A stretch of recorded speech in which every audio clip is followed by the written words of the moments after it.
Alright, well, I figured I'd just show y'all how I'm cutting my metal for my telescoping outer covers.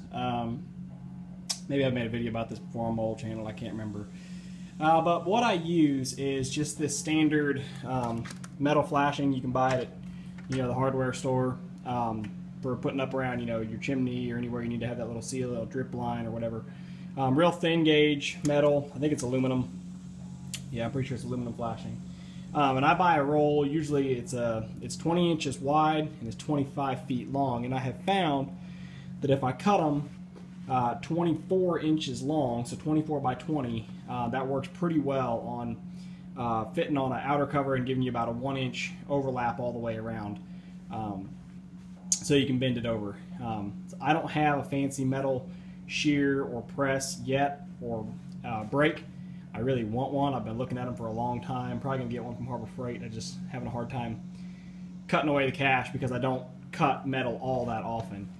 But anyway, the way I do it is I lay it out here on my table saw, and I use this far edge of the table saw as a guide, and I do wear gloves when I'm working because this is sharp. So this is my far guide, and then right here on the table I've marked 24 inches there and there.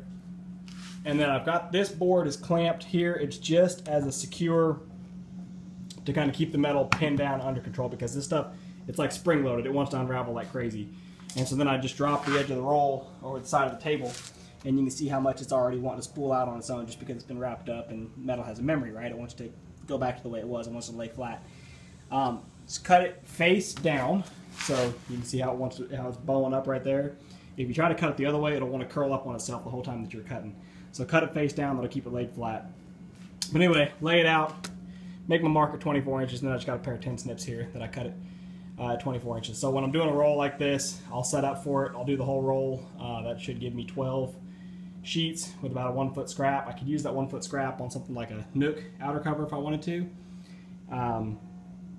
But, well, no, I guess I couldn't because it'd be 12 by 20, and that wouldn't work on the length of the box. Yeah, maybe it still would. I don't know. I've never actually tried, but I bet I could. Anyway, cut all 12, and then that way I'm done. And then throughout the course of the year, as I build outer cover as needed, I've already got my metal cut. So anyway, just want to show you how to do that. Again, be careful, wear leather gloves, and cut very carefully because this stuff is sharp, and it can spring and jump on you if you're not paying attention and slice you pretty bad. So just be careful. Just thought I'd show y'all how I was doing it. All right, I told you guys, gloves. I ain't kidding around with this stuff. I've sliced myself more than once with sheet metal like this. It's not funny.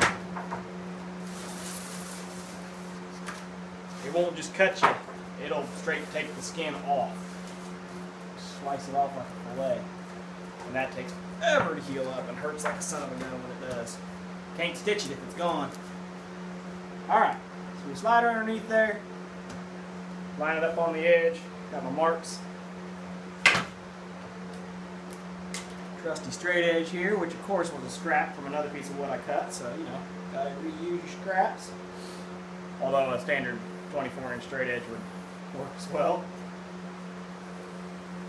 The old Sharpie here does pretty good drawing on the sheet metal. 10 snips.